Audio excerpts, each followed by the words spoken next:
నేను ఎక్కువ మా డిప్యూటీ సీఎం గారు ఈ పవర్ పాయింట్ ప్రజెంటేషన్ శ్వేతపత్రం సంబంధించి కొన్ని విషయాలు చెప్పిండ్రు. దాంట్లో ఆ బుక్లో క్లారిటీగా ఉన్నాయి నెంబర్స్. గత 10 సంవత్సరాలలో వీళ్ళు చేసిన విధ్వంసం వల్ల ఈ విద్యుత్ సంస్థలు ఎట్లా నష్టాలకు పోయినాయి అని చెప్పి శ్వేతపత్రంలో చాలా డీటెయిల్గా ఉన్నది. అందులో లోతుగా నేను పోను అధ్యక్ష.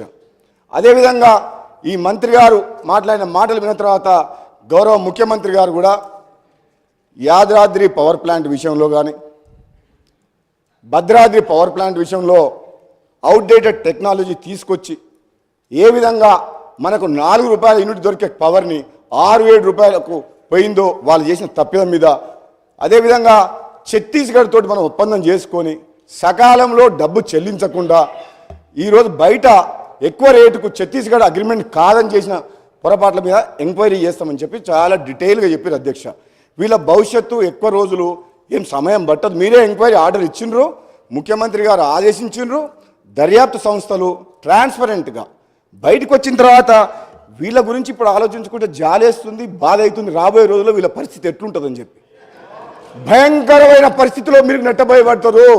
మీరు చేసిన తప్పులు మామూలు తప్పులు కాదు. ఈ రాష్ట్ర ప్రజల జీవితాలతో ఆడుకొని ఎన్నో ఆశలతోటి ఆత్మ బలిదానంతో వచ్చిన తెలంగాణని అప్పులపాలు చేసి ఈయన అంటాడు మన మంత్రి గారు, మాజీ మంత్రి గారు కిరసనాయిల దీపంలో చదువుకున్నంట.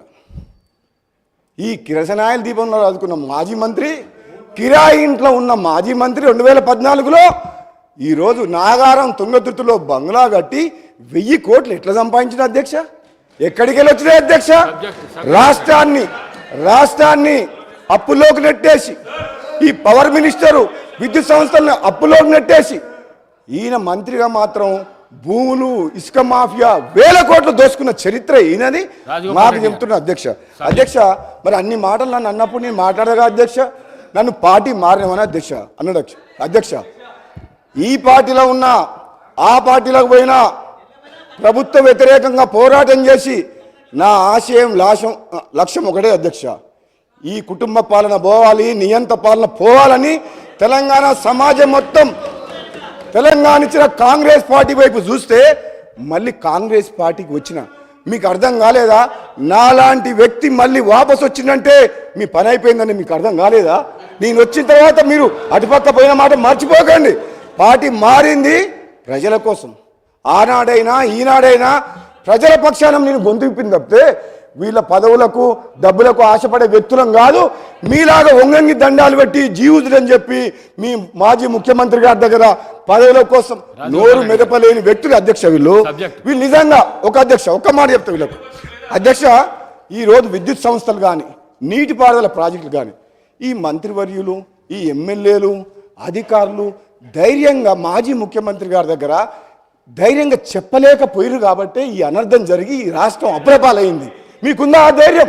ఈరోజు మా గౌరవ ముఖ్యమంత్రి గారు అధ్యక్ష, ఒక యువకుడు మేము చెప్తున్నాం అధ్యక్ష, నిజంగా ఏ సమస్య వచ్చినా ఏ నిర్ణయం తీసుకున్నా తప్పని చెప్పి ముఖ్యమంత్రి గారితో చర్చించి నిర్ణయాన్ని మార్పించే శక్తి మాకుంది. మీకుందా అధ్యక్ష? వీళ్ళు ఆయన ముందర నిలబడి మాట్లాడతారా అధ్యక్ష? వీళ్ళు ఒక నియంతలాగా పరిపాలిస్తున్న ప్రజాస్వామ్య కూని వేసి ప్రశ్నించే గొంతు లేకుండా చేసిన ఆ ముఖ్యమంత్రికి మాట్లాడే ధైర్యం వీళ్ళకుందా అధ్యక్ష? వీళ్ళు పదవుల కోసం జీహుజులు అనుకుంటా 1000 కోట్లు దోసుకున్న చరిత్ర వీళ్ళది అధ్యక్ష.